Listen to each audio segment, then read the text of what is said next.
2월 27일 월요일입니다.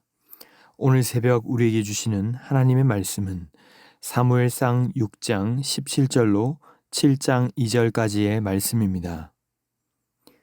블레셋 사람이 여호와께 속건 제물로 드린 금 독종은 이러하니 아스돗을 위하여 하나요? 가사를 위하여 하나요? 아스글론을 위하여 하나요? 가드를 위하여 하나요? 에그론을 위하여 하나이며 드린 바 금 쥐들은 견고한 성읍에서부터 시골의 마을에까지, 그리고 사람들이 여호와의 궤를 놓은 큰 돌에 이르기까지 다섯 방백들에게 속한 블레셋 사람들의 모든 성읍들의 수대로였더라.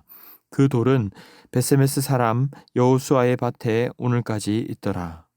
베세메스 사람들이 여호와의 궤를 들여다 본 까닭에 그들을 치사 5만 70명을 죽이신지라. 여호와께서 백성을 쳐서 크게 살육하셨으므로 백성이 슬피 울었더라. 베세메스 사람들이 이르되 이 거룩하신 하나님 여호와 앞에 누가 능히 서리요? 그를 우리에게서 누구에게로 올라가시게 할까 하고 전령들을 기럇야림 주민에게 보내어 이르되 블레셋 사람들이 여호와의 궤를 도로 가져왔으니 너희는 내려와서 그것을 너희에게로 옮겨가라.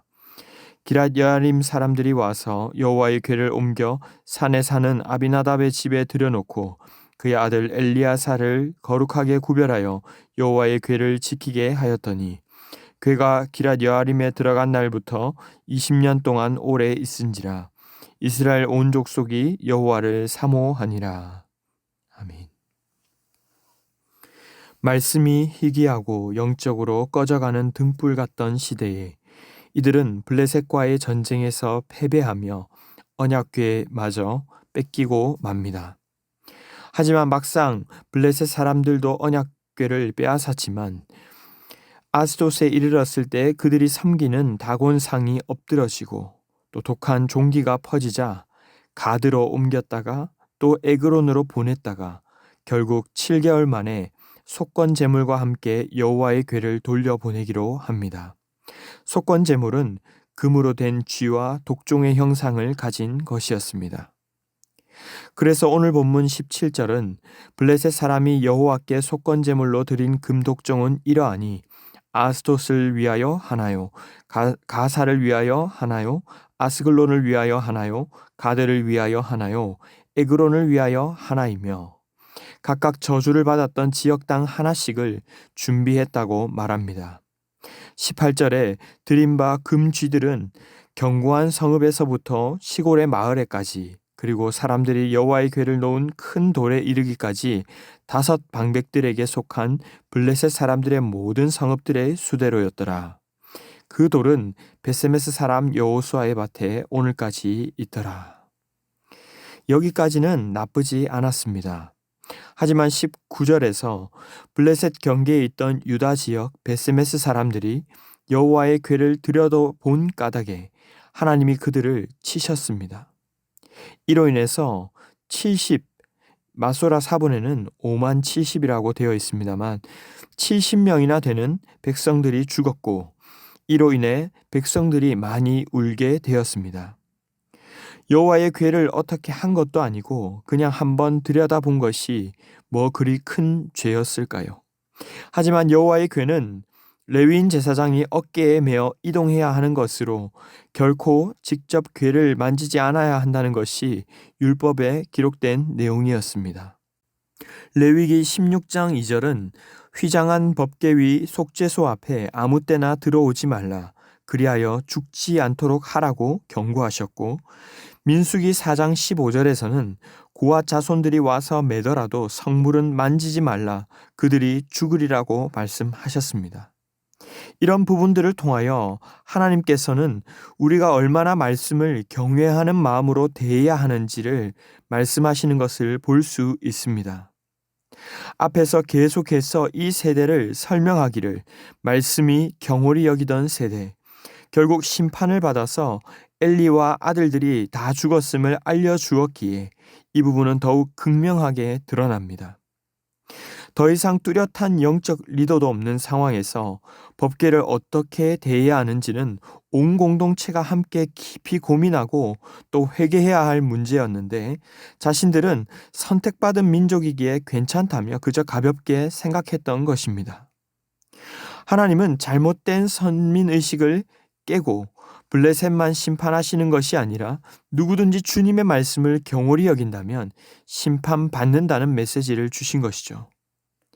베세메스 사람들은 20절로 21절에 이 거룩하신 하나님 여호와 앞에 누가 능히 서리요 그를 우리에게서 누구에게로 올라가시게 할까 하며 전령들을 기럇 여아림 주민에게 보냅니다. 블레셋 사람들이 여호와의 궤를 도로 가져왔으니 너희는 내려와서 그것을 너희에게로 옮겨가라고 말합니다. 자, 그러자 7장 1절에서 마침내 기럇 여아림 사람들이 와서 산에 사는 아비나답의 집으로 궤를 옮겨놓고 그의 아들 엘리야사를 거룩하게 구별하여 궤를 지키게 합니다. 그러자 이때부터 평온하게 궤는 20년간 이곳에 머무르게 됩니다. 그리고 이를 본 이스라엘 온 족속은 여호와를 경외하게 되었다고 성경은 말씀합니다. 사랑하는 성도 여러분, 오늘 본문은 우리에게 무엇을 말씀하십니까? 먼저는 말씀을 주시기 전에 경외하는 마음, 순종이 먼저라는 것입니다. 하나님이 말씀하시는 내용도 중요하지만 더 선행되어야 하며 중요한 것은 하나님의 말씀에 대한 바로 자세입니다. 한번 이야기해 보세요. 들어보고요 하고 그저 들여다보는, 들춰보는 것이 아니라 말씀만 하옵소서 주의 종이 듣겠나이다. 이 듣겠나이다 했을 때 이 샤마라는 단어처럼 경청하고 순종하겠습니다 라는 자세로 들어야 한다는 것입니다. 사무엘 역시 주님은 3번이나 부르시면서 이렇게 반응하도록 계속 기다리신 것입니다.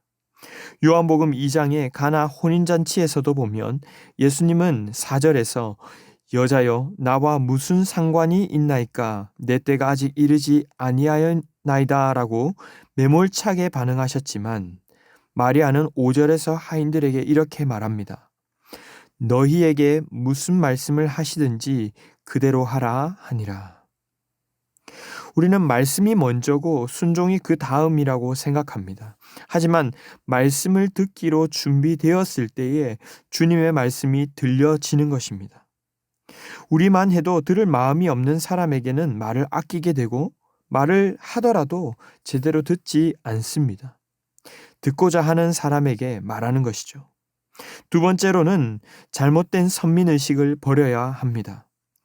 마치 불붙은 호떡을 서로 떠넘기듯 하던 블레셋 사람들만 심판을 받은 것이 아니라 하나님은 엄연히 유다에 속한 베세메스 사람들에도 똑같은 심판을 받게 하셨습니다. 하나님을 전혀 모르는 이들도 하나님을 경외해야 하지만 오히려 먼저 이미 하나님을 믿은 자들 또한 경외하지 않고 경홀히 여기면 심판받는다는 것을 사무엘서는 우리에게 말씀하고 있는 것입니다. 은혜를 입었기에 아무렇게나 행해도 되는 것이 아니라 은혜를 깨달았다면 더욱 하나님의 말씀을 사모하고 말씀대로 살아나기 위해 힘쓰는 주의 백성들이 되시기를 바랍니다. 마지막으로 말씀의 자리에 있어야 공동체가 제자리에 설 수 있다는 사실입니다. 법궤 소동은 마침내 아비나답의 집에 이르러서야 거룩하게 구별된 제사장 엘리야살이 지키게 되었을 때에 그치게 되었습니다. 20년간 오랜 기간 동안 아무런 소동 없이 그들은 평안할 수 있었던 것처럼 말씀이 제자리에 서 있어야 공동체도 참 평안이 찾아오게 됩니다. 말씀이 주인이 되시고 말씀이 다스림을 받게 될 때 기럇 여아림만 하나님을 경외하고 평온했던 것이 아니라 7장 2절은 이를 본 이스라엘 온 족속이 여호와를 사모하였다라고 말씀하고 있습니다.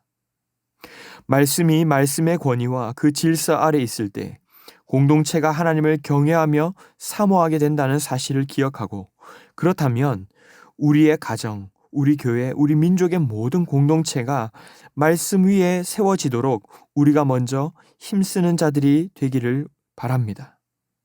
말씀을 맺겠습니다. 하나님의 말씀 앞에 우리는 어떤 마음으로 나아가고 있습니까?